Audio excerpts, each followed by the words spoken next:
Stock market update. Do you know how many stocks are hitting their 52-week highs despite all the doom and gloom? Is it going to last? What's going to happen? Let's just have a look at the data. What you see there, as I've said before, is price earnings ratios.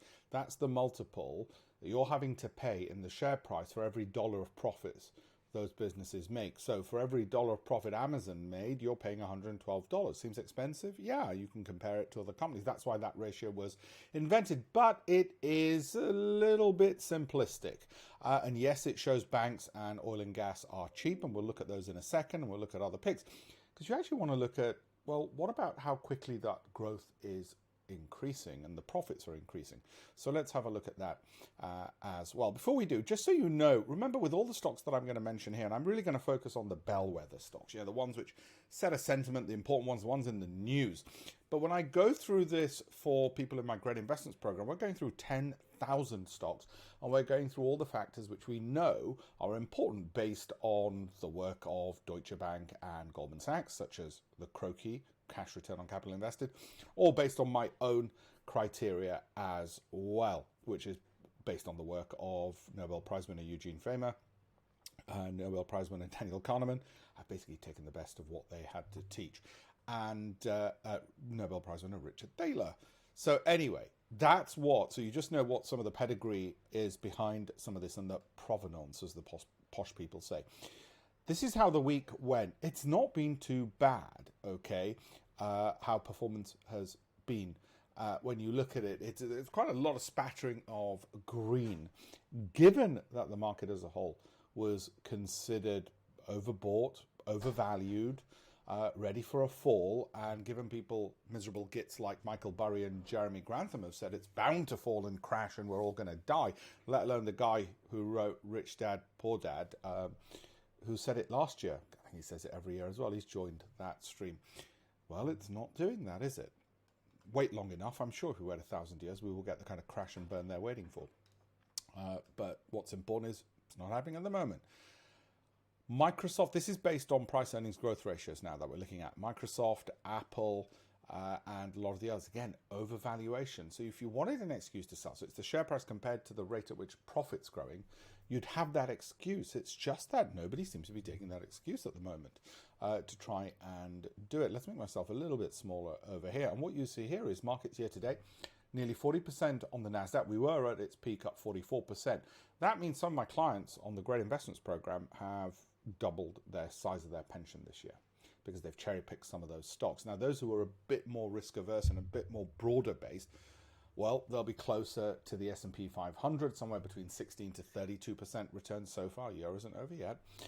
Of course, if you're UK-based, well, you're probably not on my program because you're UK focused and you're getting, look at the UK market, they're giving you 6%. I mean, what's the point of living if your pension's going up 6% when other people's is going up 40% or even 3 times as much? So anyway, S&P 500, this is where we are with this. Now, what you really want to know, well, I'm afraid September tends to be a bit of a stinker of a month. Okay, now that's not good, but I want to zoom into something for you right here. Okay, we know it tends to be a stinker of a month. However, what is good is this dotted line, which is the monthly MACD as a measure of momentum. I don't use it the way the textbooks do, but that is pointing upwards, and that suggests that we will continue likely going in that direction. Okay, what you see here, on the other hand, is a fall, temporary it seems, in the weekly MACD, and the chances with that is that gets overruled by the monthly MACD. Okay, so these falls look like they're temporary. They might go a little bit more, but it should go back up again. All right, so that's that. Now, what about the FTSE 100? Let's just get into that. I've said this is more likely. And so at the moment, I'm looking at more downward momentum, I'm afraid, with that one. How about Apple?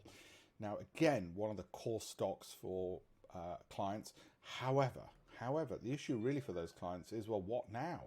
Has it had the best of it? China, and it's had the launch. What's going to happen? What's slightly concerning, though not overly, and if you put a gun to my head, I'd buy it today anyway, is this is now pointing downwards. Now, that's the monthly MACD, and that can worry me somewhat.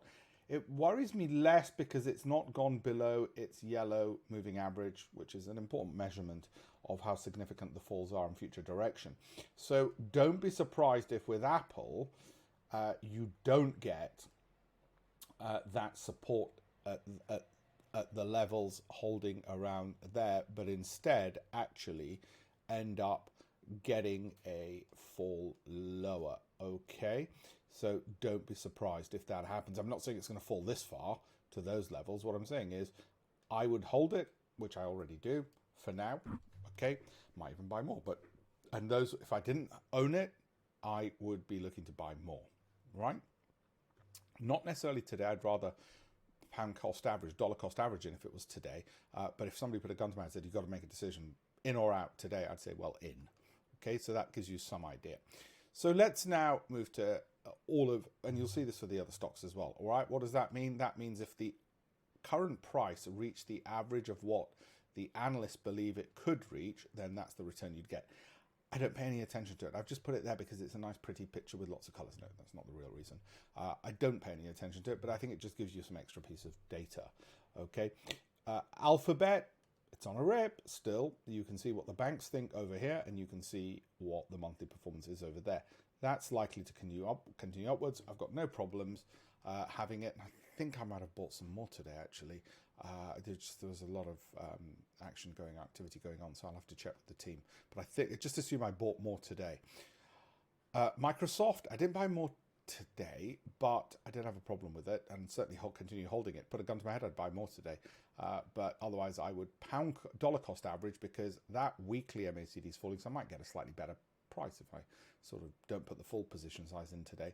But otherwise, I'm very happy to be holding it. Indeed, like all they are, and I'm going to see in a company on which more people are positive. So what I'd say with something like this is, in your dumb face, Michael Burry. I mean, what are you, some kind of idiot? Right. Return potential, that's the average, that's what you can see. Amazon, right, same story, like to go up. However, ideally, I would dollar cost average in because that could fall. But if you would have gone to my head, I would buy more today. And I did buy a load more today, by the way, just so you know. Okay? And that's where we are with it. So what about Disney? So I get asked this a lot. What the hell about Disney? What the hell's going on? Is this going to be like this, where the price then goes from 78 to 183, pretty much triples in no time? Well, September and October are really bad months for Disney. And yes, it is at very deep lows, but I'd just say hold off, okay, for now. So if you put a gun to my head, I'd say hold off. But it's a bellwether. It's one that other people look at. The analysts certainly think it's got 30% to the upside. Nvidia, same old problem that everybody's had for quite a while. If you're risk averse, you'd look at this and say overbought, likely to fall, I'm getting out. If you are risk loving, you just hold on. The alternative with this is you set yourself a little matrix. If it falls 10%, I will sell 20%. If it falls 30%, I will sell 30%, and so on. Okay, so you calibrate your strategy based upon your risk appetite. 42% is what analysts still think could be the upside. Now, oh, by the way, I should say that's partly skewed because some of them have put really high numbers here. And the problem with that is it boosts this figure up. And therefore, that's why you see that 42% number over there. Now, Tesla, I did buy a little bit today. Okay, now you might say, wait a minute, Alpesh, for your investments, you're holding for 12 months and so on. That's right. But because of this program, what I try to do is not just say, hey, you remember what I bought in January, that's it, go away, go to sleep. Because we get people joining the Great Investments Program all the time. So what I like to do is also make sure they know I've got skin in the game. So I will add to things more actively and be more active than I normally would be, just so that I can say to my September cohort, yes, these are some of the things I've done. Now, in this public broadcast, I only disclose part of the portfolio, not the whole gamut, just so you know, because it's a public one. The private one, which happens on Fridays, alongside a public one, the private one is far more detailed. The public one tends to be less detailed. Now, what do I see? Well, you can see the directions. You've now learned how to read it. Okay?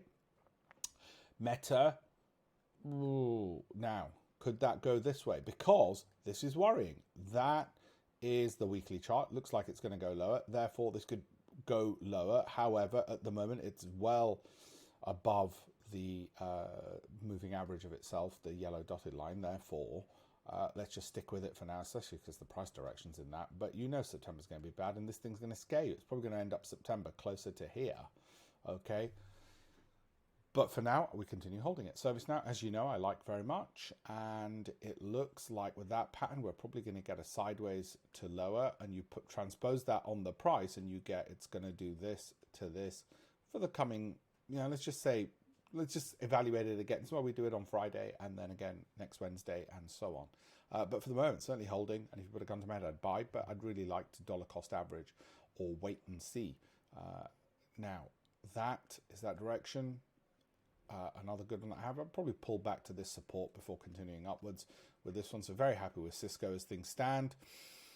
The other stocks that I go into detail, such as Adobe, Costco, what else have we got? Intel, Viva, Globant. I'll do that on the private channel, plus a load more on Friday.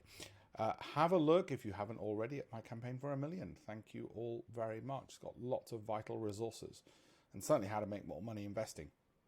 Campaign is my campaign to teach 1 million people how to make $1 million through better investing. Thank you.